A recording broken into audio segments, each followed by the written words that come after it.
Coming to you from sunny California and the Great White North. Get ready.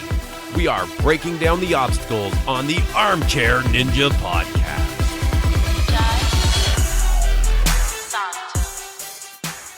Hello, everyone, and welcome back to the Armchair Ninja Podcast. It is Thursday, June 20th, 2019. My name is Rich, and joining me to cover the ANW11 Oklahoma City Qualifiers is Bijan. How you making out? Feeling fantastic, my man, as always. Guess what I just signed up for earlier today, Rich? Tell me it's a ninja gym. No, I wish. Oh, I wish. But they're still not around San Diego, man. But I did the next best thing. I signed up for swimming lessons. For those of you guys that don't know, I can, swim-ish, holding my breath, but I can't, float and do all that stuff. Finally, I'm taking the leap. I gotta do it. So, taking some swimming lessons, man. That's awesome. You'll be all ready for stage 2. That's cool. Yeah, totally. Are you saying that because I'm going to fall on stage 2? Is that jerk? That was both encouraging and a little discouraging at the same time. The shade, though. No, that's great. That is fantastic. Swimming's a great thing to have. It'll be useful to you, too, for, mud runs and things, I would think. Oh, yeah, definitely. But that's not why we're here. We are here to talk about one of the best ninja episodes I've seen in a very long time. Oh, my... Really? Okay, we're gonna have to have some discussion about this. What is making it way up there for you? There's so many things. The course itself was pretty good. The runs there's probably the most entertaining ninjas I've seen, like full out the entire episode, where personality after personality, even the fast forwards were full of personality. Like there was just an endless stream of engaging ninjas. I mean, can't fault you there. Yeah, personalities were on point. I guess for me, there was just some hiccups in the episode. There weren't a lot, but there were some lows in the episode for me. That said, good, strong episode. I just can't put it over the moon like you. Wow, that's funny. Also, just for me, the course, very back heavy. But it's one of those things where, hey, it's just maybe the way it's presented. Maybe it was a lot harder, but I'm interested to see those stats. We don't see it, but the first 2 episodes take out half the field. I don't know, but that second episode or second obstacle really didn't do much for me. So I'm just curious if it had those stats, similar stats. One of the worst second obstacles there is. I will grant you that one. I did not like that. It didn't seem overly challenging. Overall, disappointed with that one obstacle. But other than that, I really liked it. Yeah, I mean, we might as well just go into the course right now. The flywheels, I gotta say, that thing looked very difficult. We didn't see many people struggle on it, but man, that little tiny flywheel in the middle, I was like, oh, that looks awful. And then elevating the second for part, the third one, yeah, what the heck? That looked brutal, man. But people were doing it I wouldn't say easy, but people definitely figured that out. I guess it might just be because flywheels are kind of a hallmark of a lot of ninja gyms, so people kind of have practice of the technique. But credit to everybody else. That in no way looked easy. No, I think that's a good example of a great obstacle. It's definitely not easy. It involves a lot of different skills, right? They've got to go down a flywheel. They've got to kip, they've got to blasé, they've got to do all the little things, and they've got to, on the last one, it's, the way that it's attached, they've really got to get a good swing going, and it takes some real strong technique to finish that obstacle, I think. Oh yeah, definitely. You got to really use your core for that. And then we had the diving boards, which is one of the better balance obstacles I've seen. Yeah, I'm still, I still don't know how I feel about that obstacle, but yeah, I would say I like it with an asterisk, so to speak. It made for some really great falls. I just feel like it's a little too similar to the first obstacle. Okay, I guess I can kind of see that. My complaint about it would be, I don't even know if this is a complaint. It was definitely favored taller competitors. It's one of the few balance obstacles I think that would be fair to say. Very few balance obstacles. I mean, man, when you're tall, balance sucks. Balance obstacles are the worst. Yeah, so this one kind of... but I would agree with that. Yeah, I think it kind of caters to that. Gave for some of the most spectacular falls we've ever seen. But yeah, I guess it is kind of similar to the... Why can't I not remember them already? Shrinking steps. Yeah. But man, that next obstacle though, man, oof, like that is some good stuff. Yeah, definitely a contender for stage 5 on the best new obstacle. Is Coconut Climb. Even I guess Ninja Killer possibly. Oh, maybe not. I'm not sure what the stats I rolled to see. But it really did not draw me in at first. I was totally not on board with that thing until we saw people start and go through it. And the more they did on it, like the further they went on it, the more I liked it. Yeah. For me at least, I like the fact that there's so much complexity to the obstacle. It's not one of these obstacles where you just do one technique and you go through the entire thing with that technique.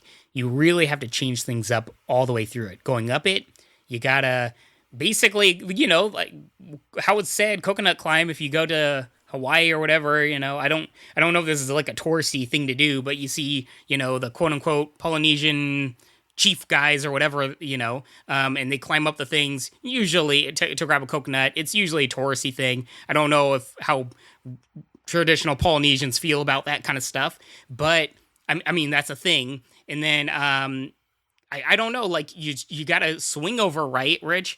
Oh, actually, before that, the really cool part or the really difficult part is this weird swinging thing where, man, do you remember the obstacle? What it kind of reminds, like at least me of? It was like in the LA qualifiers maybe 2 or 3 years ago, where you had to like jump up this kind of like railing, or not railing, but this like ascending type thing. Oh, yeah, usually yeah. It had a loop. You know what I'm talking about?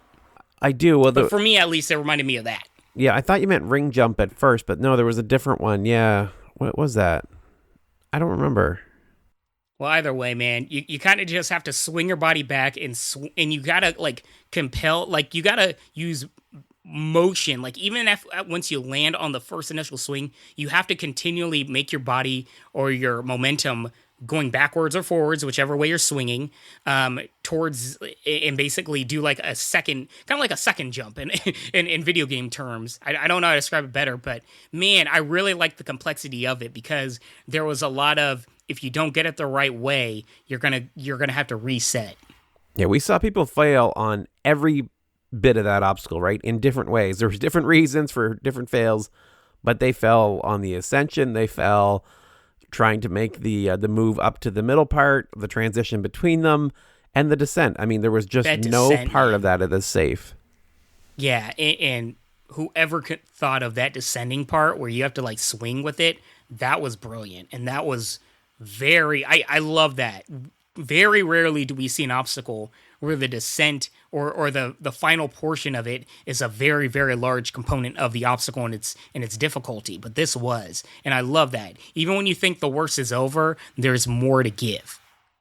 Oh, it led to some really, really devastating moments. Like just, that Barclay run. Oh. But we'll get into it. Let's actually get into these runs because there's so much to cover here. Yeah. We have our first runner. Karen Wilton is back, and oh my God, I love this lady. 41 years old. She was the top runner last year in qualifiers. She is incredibly fit, like ridiculously fit. Yeah, I mean, her age and her fitness just is insane. But we've seen like fit people that are older, but the way she uses her fitness and her athleticism, she moves like she's 20 years old. Yeah, her technique is fantastic. I thought they were using her as a demonstration of how tough the course is, to be honest. Like, okay, she was a top qualifier last year. Let's see how she does this year. And then she just keeps going and going. She beats the wing swing. Took a lot of swings on it. I mean, that if anything. But when she beat the flywheels, I thought that was going to be a ninja killer when I saw the offset, that big transition they had to make. But she did that too. Same. Takes down the diving board, gets to the top of the coconut climb before she ends up finally going out. I mean, just a fantastic run. I loved it.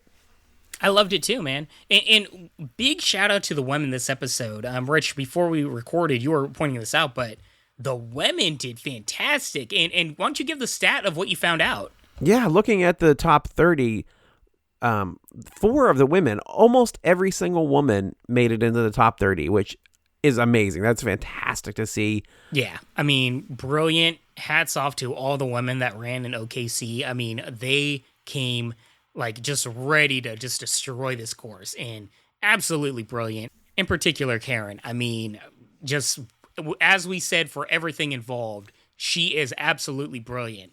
And I hate to age her like this, but I'm curious if she'll be like the Jon Stewart for like women. You know what I mean? I mean, she's still a young 41, so I mean, she's still I got know, years to go. I hate aging her like that, but for the female ninjas, they tend to skew younger. I don't know how many ninjas are close to her age.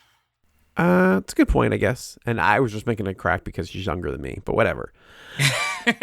I mean, hey, I'm turning 31, man. I'm not that young either. One of the notable fast forwards we had after her was Artis Thompson III, AT3. I almost didn't mention it, but he is, for those that don't remember, he has an artificial leg. Ended up going face first into the flywheel and was not the only one to do that this episode. There was a lot of brutal smacks and falls this episode. I mean, when you saw that, I kind of thought like that middle flywheel is going to be quite dangerous because just the swing and everything involved, you know what I mean? It looked a little suspect, but yeah, that was pretty brutal, man. And I love AT3 too, man. Like, I hate saying this, but the fact that he is, he only does have one leg, it really does amp up the stakes when you watch him run. It does, and his personality's big too, right? Like, so I mean, it's so much more than that. So I feel it is kind of an afterthought because he is so athletic and so personable that I just want to see him go further so we can get more of him. Again, we've seen him in the previous years, and he was fantastic. Oh yeah, definitely. Next on the course, we had Tom Mortimer, zookeeper, and his battle for epilepsy, fighting epilepsy, and they showed him and his kid. I'm telling you, it was telegraphed. I braced myself. It was like I knew it was coming. I was like, nope, I know what you're doing, and I see this is the one, right? This is the one you're going to try to get me with. I am not doing it this time. Man, they got me. I couldn't help it. It's such a compelling story. Him and his son together. It was such a touching moment when his son came over and consoled him through the interview.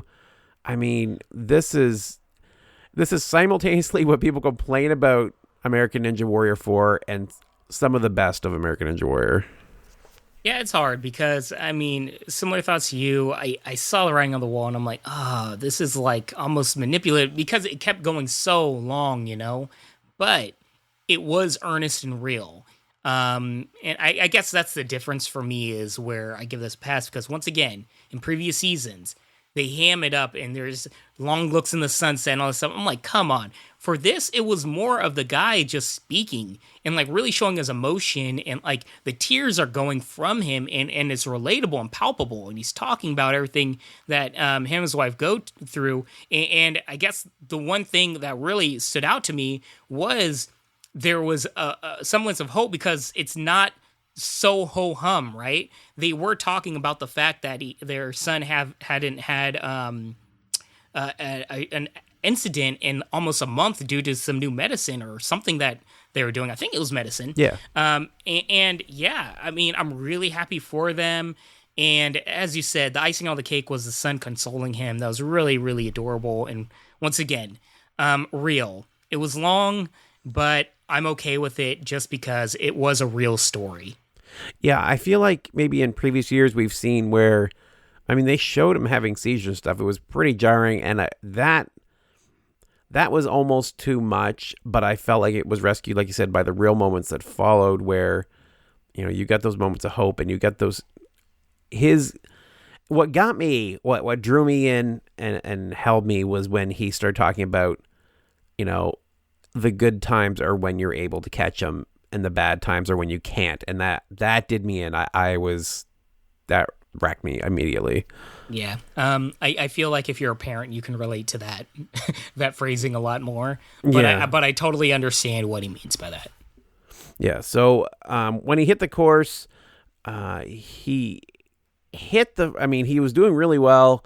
But he hit the front of the second diving board and took a big spill, unfortunately ending his run there. Yep. Yep. In this I mean, episode, we had a lot of people. He didn't show much about his run, so I don't really have much to say about his run either. Yeah. To be clear, in this episode, we've had some previous cities where people were able to progress, making it to the third and fourth obstacle.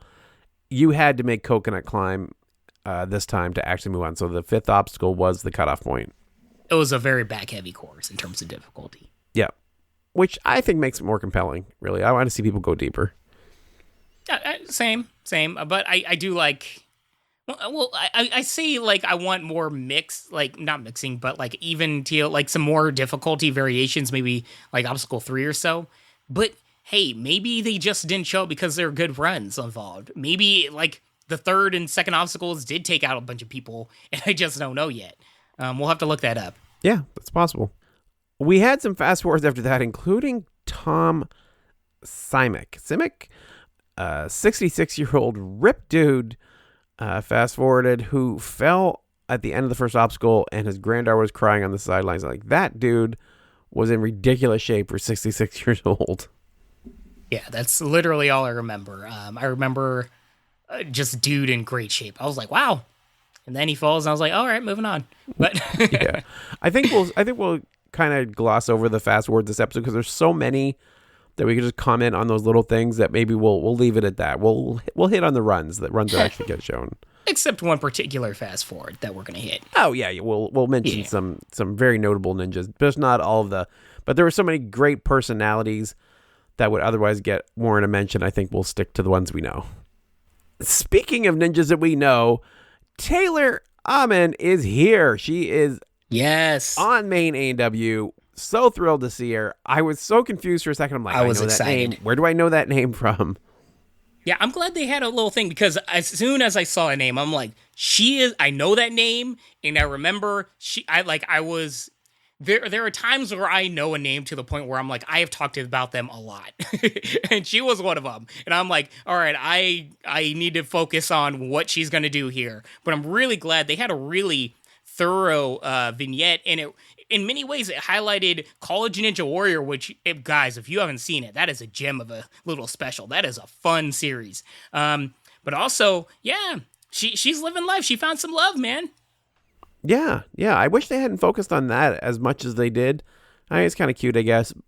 But to me, the story is her athleticism, right, and her amazing ninja ability. And I didn't need the love story. I just wanted to see her run the course because I knew she would do great. Yeah, I mean, it was short. I was cool with it, but man, like they show her stats. They tell about how impressive she was on College Ninja Warrior. I mean, I was locked and loaded and focused, and I was really, really excited to see what she can do. Yeah, why don't you run down the run? Yeah, so I mean, she immediately reminded us of why she did so well on the show. Very, very smooth dismount on the wing swing, using a swing leg technique, which I don't think I've ever seen anyone do, on the flywheels to generate her momentum on that. Actually ended up banging into the flywheel behind her. She got going so good. Yeah, I got to try that sometime. I've never seen anybody try that, but apparently it's a technique by pole vaulters. I mean, it looks like it works. Why not? Yep. She was extra smooth on the diving boards. She started struggling on the coconut climb, and this is where I got sold on the coconut climb, is her struggle. She was so poised and so good. I thought she would blow right through that obstacle. It didn't look like that much to me. But then we saw, she had a little bit of trouble getting up in it. I thought, oh, that's not a big deal. She'll still be good. When she got on that first, hill, if you want to call it, the long inclined pipe, she couldn't quite get the bar up there, and she kept sliding back down over and over again, and eventually her grip gave out. It was like, okay, so there's more to this obstacle than I realized. Yeah. That thing, man, that coconut climb was just the wall that a lot of people hit, but she was so dang impressive, and I'm really curious to see her growth over the years, because it's clear she's not only athletic, but and of course she's young and everything, but it's also clear that she trains ANW, and I think with her skills, with her athleticism, with her youth, I think she can be a huge, huge star over the upcoming years. I'm really high up on her. She has the two secret keys to long-term Ninja Warrior success. That is a pole vaulting background and a ninja boyfriend. Apparently, those two things will get you very far. Yeah, but I'm not gonna give any credit to that dude. No, he should be grateful. He's like he's Amon's boyfriend, just like Lebrec's boyfriend. Yeah. That said, I mean, he did. I wouldn't say okay. Well. He did his thing on College Ninja Warrior. I mean, hey, look at his, like, if you got muscles like that, you're good, bro. You're good in life. Yeah, I would not say anything to him in person. That is a big dude. After that, we have this David Wright. Okay, let me see if I can kind of wrap everything up here, because it's so many notes. It kind of like ran into the second line of me here. He's a ninja coach at Iron Sports. He trains with Daniel Gill and Kid Owhadi. He's a lifeguard. He is the cake ninja with 8 brothers and sisters, and he had the crowd cheering him on with the "We Want Cake," which is probably my new favorite chant to hear from a Ninja Warrior crowd. Yeah. So, I have thoughts. I thought you might. So here's the thing. I really, really respect how much he is into ANW. Clearly he has passion. Clearly he's super talented. And I thought it was kind of goofy and fun. Like, they had like this really cool music video, and clearly this guy is personable, playing to the camera. Great stuff. And then they hit this cake thing. And I am like, oh, it's like cool and all, but then they keep going. And he's like, I make cake for my family, and I like cake and all stuff. And it just, my hand was hovering over the bell, and I'm just like, don't do it, guys. Don't do it. And it just keeps on going and going and going. It's how do I say this? A minor shame. There you go. A little shame. Not for him necessarily, because I'm sure he isn't. I don't know, but I feel like it's a little bit more to the editors. There's more to this guy than just him liking cake. Come on. We've got more stuff to make. And I get it. Cool. People can like cake. People can relate to cake. But don't ham it up to that degree. Come on, y'all. Painful. I mean, I get it. I get why you say that, and I thought they had the same thought, but his shirt has a piece of cake on it. I mean, in their defense, and he brought cake. I mean, that was his choice. He was of all the angles he could pick. He was like, you know what, the cake thing. The cake is where it's at. So and shame for that, because man, there is more to this guy. Like, this guy has personality. The way he's laying to the camera and everything, he's good. You don't need to be this cake dude. And it's cool. If you like cake, do your thing. Eat your cake. But just, oh my God, don't put it to that degree. You know, by the way, that catchphrase, man, like, it was cute the first time. They said it must have said, like, well, I forget how it goes, but they said it like 10 times, man. Took his cake and can eat whatever. Oh, yeah, you can have his cake and eat cringing. it too. Oh, yeah. Stop it. That was painful. Stop it, guys. Yeah, that was bad. I will grant you that one. That one was bad. And, I mean, really, with all the people that, you know, do name puns and everything else, his last name's Wright. I mean, they've got 1,000 things they can use for that, and they chose the cake thing. I don't know. It's kind of weird. Yeah. Let's just say I wish we could have taken out maybe half of his very, very long vignette and given it to seeing a run with some tight pants or something. I don't know. There's more stuff to see. And as we were talking about earlier, there was a lot of people we just didn't even know that ran. What was it? Abel Gonzalez, we didn't see anything of him. And who's the other one that we didn't see? Ah, man, you jumped to the end of the episode. But we didn't get to see Abel Gonzalez and Tremaine Dortch, our two big-name ninjas that didn't even get shown. But we got cake. But we did get cake, bro. And we want cake. No, you want cake. I mean, I'm good on cake. I'm sorry. I am a notorious hater of cake and cupcakes. I know. I'm a monster. All right. So you kind of hinted at one of the next thing we have to mention here. One of the fast forwards that came right afterwards was DJ Tight Pants. Let's go, son. DJ Tight Pants in the house. All right, I'm taking over. DJ Tight Pants, he's the man. Oh my gosh, representing armchair ninjas around the world. if you're a fan of our podcast, you know DJ, he's a homie. And most importantly, I was so incredibly psyched. For this episode, it was DJ Tight Pants episode. I am like, where is my homie? Where's he at? And finally, we get to see him. It was fast forwarded. It sucks, but hey, at least he got his time. I mean, DJ, I'm sure you're over the moon, just like I was. You got your 15-ish seconds of fame, you know. Most importantly, got to show off those tight pants, and bro made it all the way to the coconuts. I mean, that's no joke. No, it is not. He did fantastic. I'm very, very happy for him. So congratulations, DJ Tight Pants, a.k.a. Jacob Bowling, on making it to the 5th obstacle. That is fantastic. Great run. I wish we could have seen you in the finals. I thought you had made it, but we just double-checked, and unfortunately, not fast enough. Yeah, sucks, man. But hey, if there's... I think it's pretty awesome where most of the people in the top 30 made it basically to the same point you did, and it was just a matter of time. That is definitely something you can hang your hat on, and I'm pretty sure we're going to see him again. He's got the charisma. We already know that. And he's got the personality and everything. Now he's got the athleticism. We're going to see him again, and I'm really excited for him. All right. Next on the course, we had Maggi Thorne. Maggie! Unfortunately decided to dab with her kids at the start, so I think we may skip her entire run just based on that.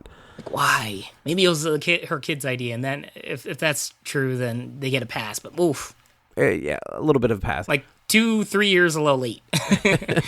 But yeah, she's repping the pink bow as always, spreading the message of girl power. Fantastic athlete, fantastic woman. Glad to see that she's still going strong. Yeah, she's a really good, almost ambassador for ANW. Like she really, I mean, there's a reason almost ANW like athletes love her. You know, she's just genuinely a great person. Yep, and looking very good on the course. I was able to beat the flywheels without too much trouble, and what an amazing save she had on the diving boards. Whew, man, it was awful close, but she was able to muscle her way up. That must have been like one of the scariest moments, man. Like she fought for that thing, and that really, like when you're holding on and they were showing it, she was pinching with her fingertips. I mean, that must have drained everything out of her grip strength. But props to her for fighting up that thing. I mean, now that I think about it, Rich, I mean, we cover Ultimate Beastmaster for years. That second stage, there is basically an obstacle where you have to jump up, and these like super athletes from all around the world couldn't even basically do what she was doing at this moment. That's a good point. Yeah. Where you kind of have to just pull yourself up in the same way she did. But she did it, man. So props to her. Yeah, and I thought that was the big story, I mean, of her run. I was like, okay, that's why they showed her story. She's got nothing left. There's no way she's going to be able to do the coconut climb. And then she starts beast moding through that, and I was like, oh my god, if she manages to get through this, that'll be amazing. Oh, instantly would have been Athletically Profound Run of the Night. I mean, that would have been such an amazing story. And apropos, never give up, right? Yeah, exactly. And she wouldn't. She was clinging on there. She made it all the way over to the end of it. But eventually she did go out. But man, oh man, quite a run. Almost was able to get to the warped wall. Great job, Maggie. We were very proud to see you continuing your success. Yeah. In many ways, it's kind of like I don't know, like one of those eye-rolling things where people talk about how much heart somebody has. But Maggi Thorne is definitely one of the top ninjas where it's like she literally will never give up, and she just keeps like moving on and on. I mean, she would literally have to wait till her body like just fails her. Props to that woman, man. Yeah. Next on the course, we had Matthew Day, very fast rookie from last year. Second only how excited were you? Because you're the one that's been talking him up since last year, man. Have I been? I guess I had a little bit. He definitely stood out to me as one of the best rookies last year. You keep saying like, oh, Matthew Day, and there were like two others. Like there's like three ninjas, and of course I forget them all. That you keep talking about, like we're super overlooked, but we're like amazing. What do you call it? Like ghosted ninjas of last year. Yeah, he got his due. I think it was a little confusing because we had a couple of days. We had Zach Day going as well. Which I almost feel like his shirt that says "Best Day Ever" kind of throws some shade the other guy's way, but whatever. I mean, you got to find a shtick, honestly. I mean, do what you got to do, man. You got on TV. But I'll say this. I don't know about you, but instantly when I saw him and just the way they're talking about him, I instantly knew he was going to be one of the fastest runs and make it also. And simply because there's no vignette and there's no real buildup. They're just like, here's a guy on the course and he did really fast the past few years. I'm like, interesting. So there's not really much you like in any other situation. You probably wouldn't have shown this guy, but you've kind of you're giving me vibes of you have to. Yeah, Did and you then get they that sense? they put the clock up there for good measure. It's like, let's watch the clock the entire run. And like, well, I wonder how he's gonna do. Yeah. He did have a 150 finish. He was the new fastest time. So basically setting a point for people to beat. At the very least, I gotta say, this new power tower, for me, it's a bonus or a bonus thing about it is it's giving ninjas that, like Matthew Day, I don't know his personality, but maybe he's lacking personality or something that they don't see in him. But he's super fast and talented. And for years, we've always complained about, the Andrew Lowe's and the Nicholas Courages getting overlooked. In these, for this new power tower, it's going to basically force A&W, to a degree, I'm sure, to at least feature these guys because they're going to play a major part in the finals. So for the really, really talented guys that always get overlooked, go for that power tower. I couldn't agree more. I think that it's just completely changed the qualifiers. I've never been this excited for qualifiers before. It's usually just a matter of like, okay, let's make sure nobody screws up. Let's make sure none of our favorites fall early. We know they can do it. We know they can move on. Let's just kind of get through the qualifiers. But I'm so excited every week now. Yeah, and it makes, for me at least, that and the Mega Wall really makes me, I guess, focus a little bit more on the well-known ninjas that you just assume are going to do well. Like Daniel Gill. If it was just like a normal run, I'd be like, oh, well, he's going to get over it like a bit, blah, blah, blah. But now it's like, oh, will he go for the Mega Wall? Will he also get the fastest time and go for the power? Like, there's new dynamics, so to speak. Yep. And speaking of dynamics, we had Barclay Stockett take the course. Yes. Oh my God. I can't overstate it. I've said it over and over again. Every time she takes the course, I say it and I will say it again. She is one of my favorite ninjas, if not my favorite ninja. She's amazing, man. She's 5 feet of fury. She's just beast mode on, like, she's really fit in all the like best ways for ANW, I feel. But man, for me, her story and my emotional investment with her is always Vegas Finals Stage 1. I want her to make it there and defeat it. So it's just one more step to there. Yeah. I mean, that would be amazing. But she's amazing no matter what she's doing. The qualifying course here, she just starts taking it down so efficiently. Like, we've seen shorter competitors, and I know they harp on everybody's age, height, weight, all comes in when they're running the course. But you wouldn't know to look at her. I mean, you could see it, I guess, but not by the way she moves through the course.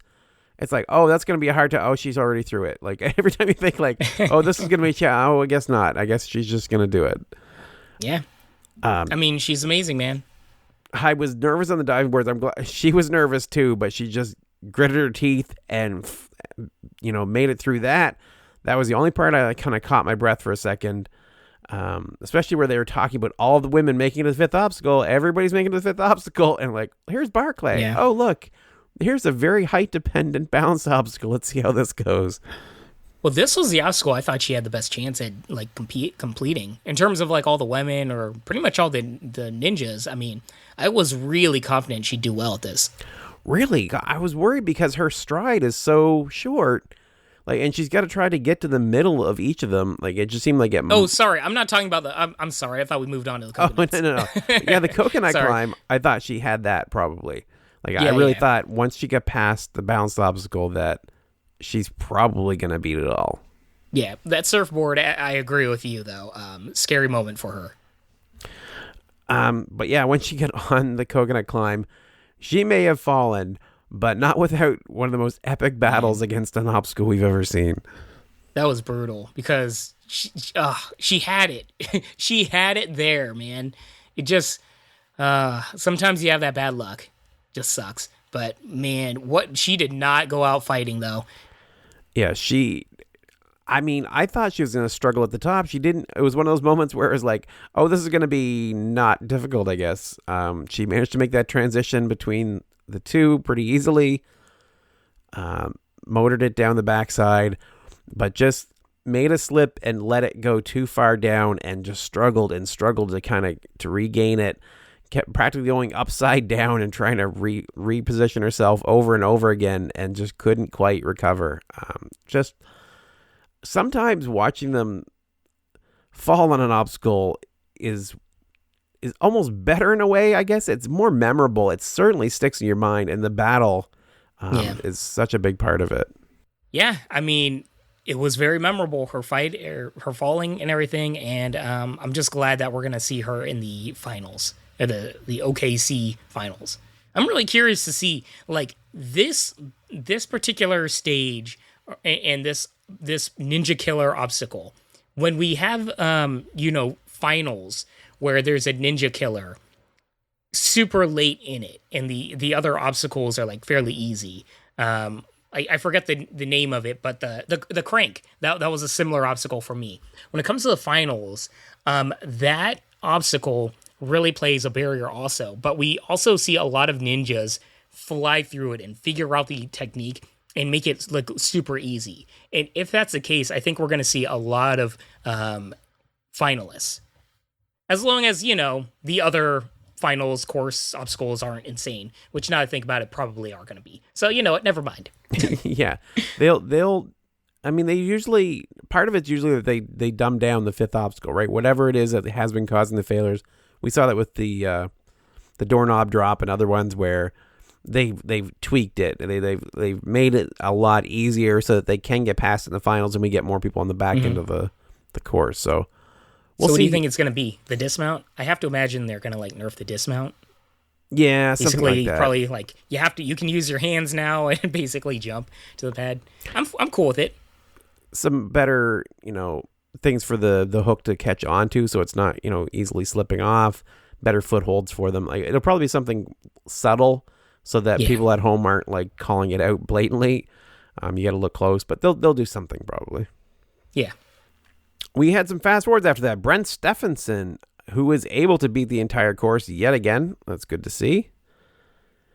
Along with Josh Salinas, who failed the mega wall. He went for it and wasn't quite able to do it. I was like, God, one of these times, and there's multiple, certainly some ones later in this episode, I'm like, someone's got to do it on the third attempt this season. Someone has to vindicate me, and it keeps getting further and further away from me. Not going to happen, buddy. But, I don't know. I have to look back, but I feel like the mega wall is even harder, and maybe not even harder, but a lot more people are failing at it this year than last year. I feel that. I don't know if it's true. Well, I think what it is there's more people attempting it now that you have 3 attempts, right? So, and it's, I think that might be a big part of it. Next up, we have 6'6" big dog ninja Jody Avila take the course. So we got to talk about this vignette, man. Yes, we do. That was amazing. I loved it. It's so good. This was one of my favorite vignettes probably of the season. And it's hard because oftentimes where it's just, oh, I'm a dad and this is my child and we're playing and blah, blah, blah. It can be eye-rolling and sometimes very unneeded. But, and this is a big but, and people take notes here, the personality and charisma of this little boy was through the roof and so freaking entertaining. This was so good.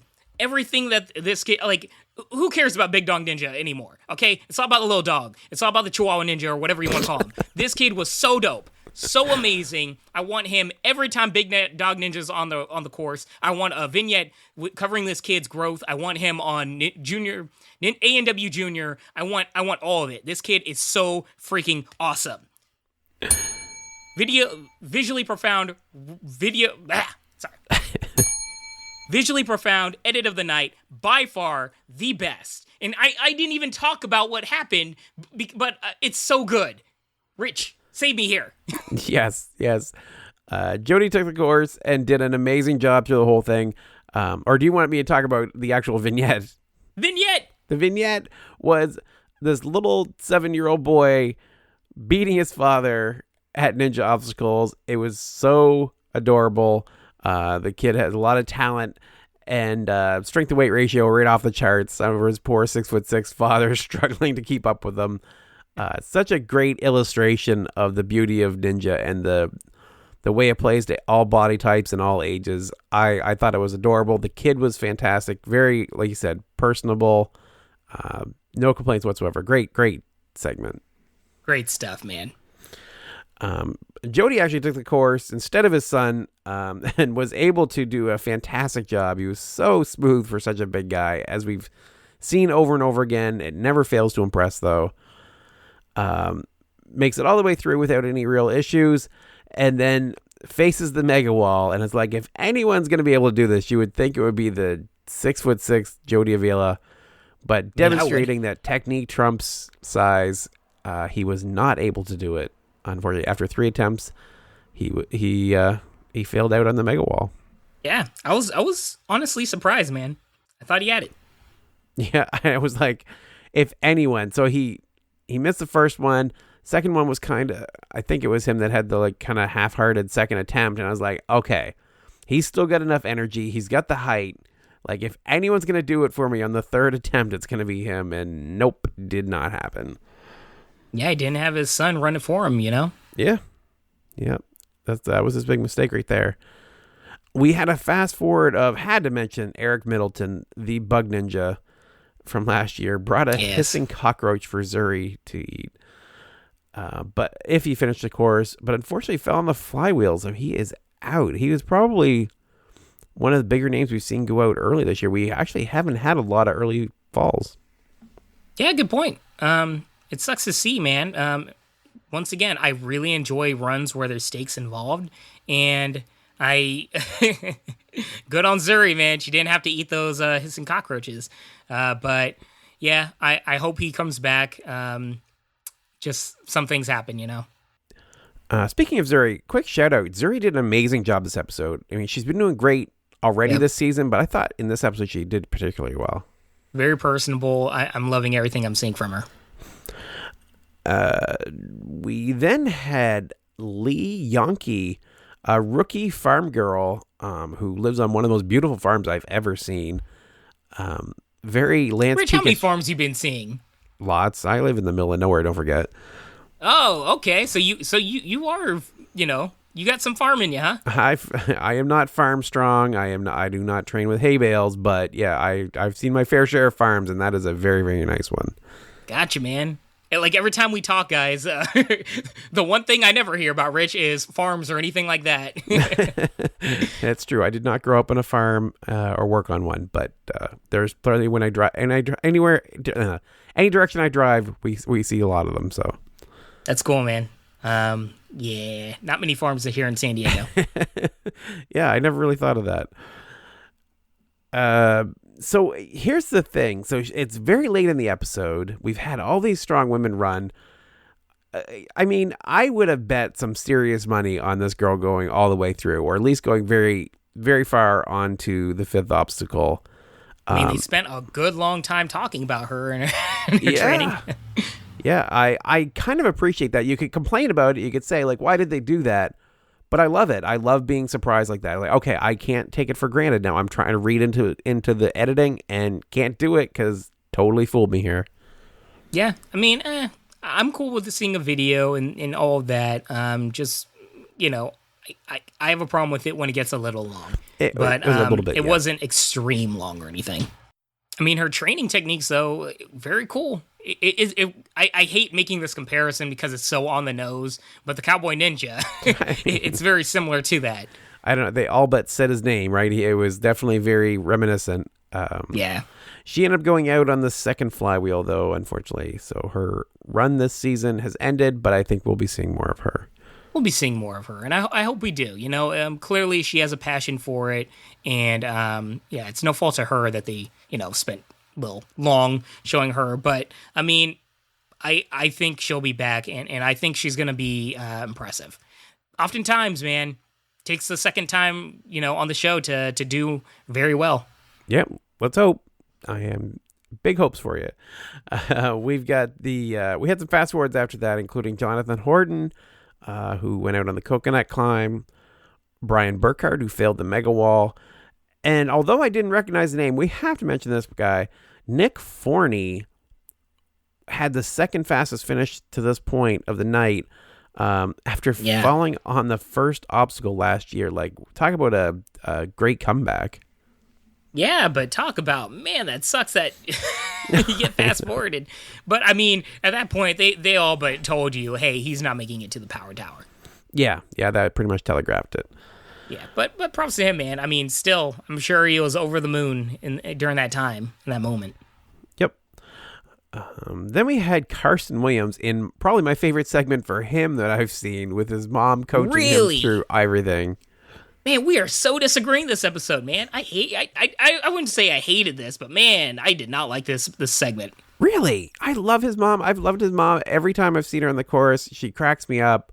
I love her yelling at him the whole time. I thought this was... It may have been a little bit long, I guess, but it wasn't even that. I was giggling the whole thing. I love his mom 100%. But it was so fake and forced.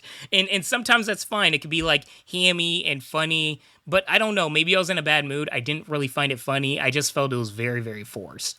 The whole waking up, the whole... I don't know. It was very not funny, but forced segments of her jumping out in random situations, I guess that's why I liked it. Because it was so over the top. Sorry, go ahead. I was going to say, because it was so over the top, if they'd only gone halfway, I would have found it annoying. But they took it to such an extreme that it was obvious they were lampooning it, like when she's just, every moment of his life, she's right there. That I found funny. I like that. Yeah, I don't know, man, because I always say go all the way. I agree with everything you're saying. But for me, it just didn't work for me. I don't know. Maybe I'm a grump. Yeah, sometimes it doesn't hit you the right way. So in this case, it did hit me like that. And then he gets on the course and kicks the bar on that first obstacle on or second obstacle, the wing swing. I thought he was going to go out there. I thought, oh my God, we had this big segment for him to kick the bar and then go out right at the beginning of the course. But he saved it. He was able to make the jump over and continue on. Yeah, props to him, man. I mean, he stayed calm. He readjusted. He didn't freak out or drain himself out. I mean, props to this guy. A lot of heart.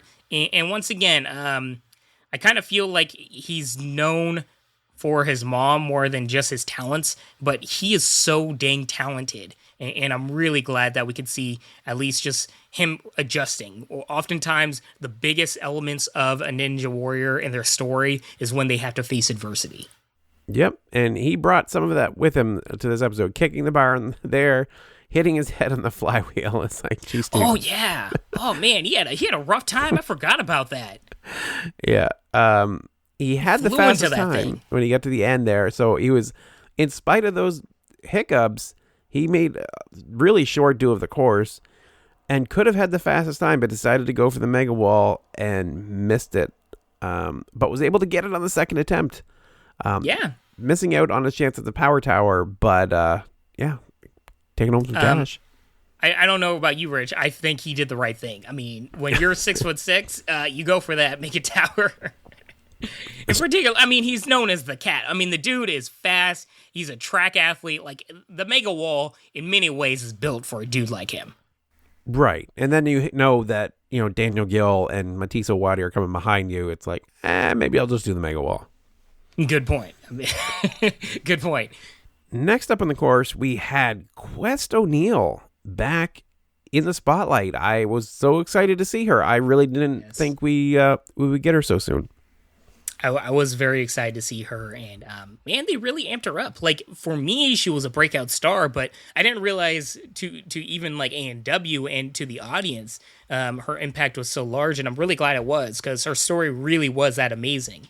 That said, I mean, her story, I was able to connect with it a lot because I guess in my, unveiling the veil or whatever, as a librarian, I'm actually in a similar situation where during my story times on a weekly story time basis, there are two girls that are African American that are adopted by, Caucasian parents. And in similar ways, they've made connections with me. I'll keep it, vague and blank like that, brief, but in many ways, I made that connection of trust, trying to be a positive role model to them, and them seeing things in themselves in you. And I don't know, it's very biased because I lived similar things, but I really felt so happy for Quest and that little girl and their own like connection that they had together, and the family in general. This little girl's family of them being so happy that for this girl, and just overall this whole thing really adorable. That girl's so cute, and I was really happy for everybody involved. Yeah, it was a great story, and Quest is fantastic to watch run the course because she's not the body type we're used to. She's not the typical ninja. And she still does fantastic. She's so fun to watch. My wife came in at this point, actually, and watched this run with me. She was, like, seriously impressed. Couldn't believe how well the Quest did on the course. Not to mention, we gotta say, man, she didn't make it look easy. Like, she wasn't necessarily struggling, but, when her laches weren't the cleanest, things like that. But that, once again, makes her more relatable. And I don't know. I really love everything about Quest O'Neill, I gotta say. But yeah, sorry, go ahead, and what happened? She did end up going out on the diving boards. She made it through, multiple obstacles. Like you said, not entirely clean. Some good technique in there, but it was mostly grit. It's just mostly just heart that she was making it through. And that little girl on the sidelines, Layla, was so engaging the whole time. She was so excited for her and cheering her on. You couldn't help but love it. Yeah, I'm really excited for her. Do we know who the fifth female is that made it to the finals? Was it Quest or somebody else? No, unfortunately, all 5 women made it to the coconut climb. Gotcha. Okay, so moving on, we had the 2 big runs that they had been hyping all night, Daniel Gill and Mathis Owhadi. I just really wanted to see them both at the Power Tower. I really kind of did too.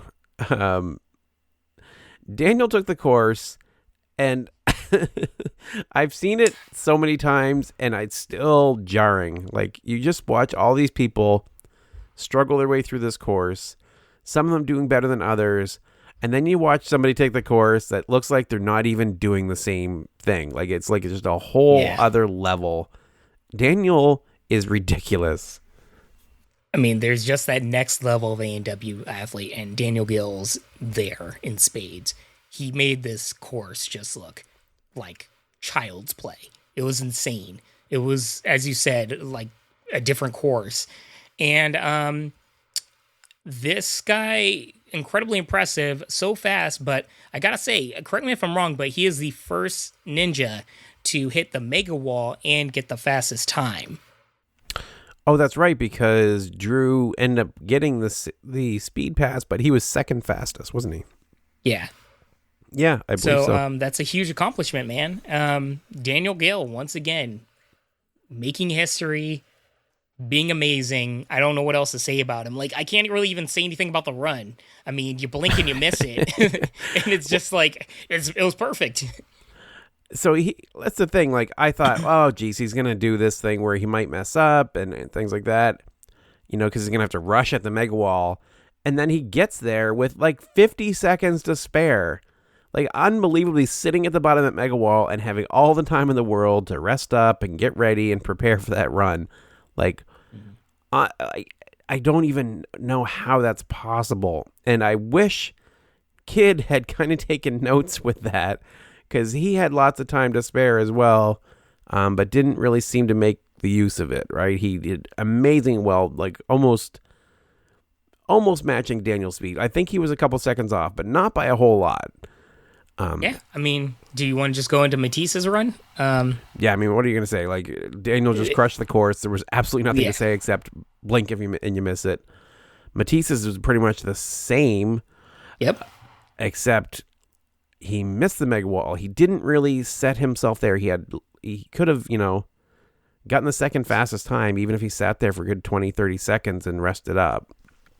Yeah, I think it was just him rushing. I mean, I could psychoanalyze and be like, well, Daniel Gill had the maturity and blah, blah, blah. But who knows? I mean, I don't know. But for Mathis, I think it was a situation where he probably was more tired, because I have all the confidence in the world that Mathis can do the mega wall, probably easily. But you just don't know what exhaustion point they're at. Yeah, unfortunately, he failed all 3 attempts. So that meant he would not be going on. We did not get to see a Daniel versus Kid for the Power Tower. Sucks, man. What we got instead was Matthew Day versus Daniel Gill. I was actually pretty surprised. Matthew Day. I mean, I shouldn't be. Matthew Day is really impressive. Don't get me wrong. But just, I don't know. I thought this entire episode was building up to the Kid versus Daniel Gill, which would have been amazing. But Matthew Day, I was really happy for him. Get his spotlight in the sun, Yep, that's how this whole season's going. Still kind of churning along with the superstar versus the young upstart yet again. And the results kind of mirror what we've seen in the last episode with Daniel crushing it. Matthew couldn't quite keep up, did a very tremendous job. Daniel just pulled ahead and was able to bring home the win. I'm sorry. I mean, far be it from me to criticize too much, but I'm just going to say, if across from you in a ANW race is Daniel Gill, don't ever pause or take a moment to break. You just keep moving, because it's Daniel freaking Gill, okay? There were multiple times where Matthew Day is like resetting, pausing, like, I'm like, no, bro, wrong guy to do this against. But hey, I mean, whatever. He did it. He didn't fall. He could have went for broke, I guess, but I do really think it would have mattered. Maybe not, but I don't know. I respect more of the... I forget what happened, but there was one race where a guy fell, but just went for it. I respect that a whole lot more. I guess. I feel like when you say he paused, like, it was so slight. It's just because of who he was against that it kind of looked a little bad, but even that, I just felt like if he didn't struggle on the climb, it would have been quite a bit closer. Yeah. And I mean, the climb is difficult. People make it look easy, but it's not that easy. Yeah, I'm sure it's not. So as we said earlier in the episode, a couple of notable ninjas that got skipped completely, we didn't get to see anything from, was Tremaine Dortch and Abel Gonzalez. Very surprising for both of them. Although we did see Tremaine in a little segment where they're pulling everybody's pulling their shirts off and stuff. So we did get to see the abs briefly, but that's about it. I mean, I missed it, so. It was so fun. Yeah, blink and you missed it. So that is it for this week. One thing we haven't mentioned yet this season, we did let it kind of fall off through the off season, but iTunes reviews are a very good way to spread the word of the podcast. Let everyone know we're here. If you'd like to drop one for us, you could actually get a shout out from Bijan on the next podcast. Totally, man. Hit us up on iTunes, give us that 5 stars, and I will give you a 5-star review shout out here on the podcast. But most importantly, any love whatsoever that you can give is much, much appreciated. That's right. And if you'd like to reach out to us, you can reach me as rich@ninjapodcast.com. I'm at Ninja Podcast on both Instagram and Twitter. And Bijan, how can they reach you?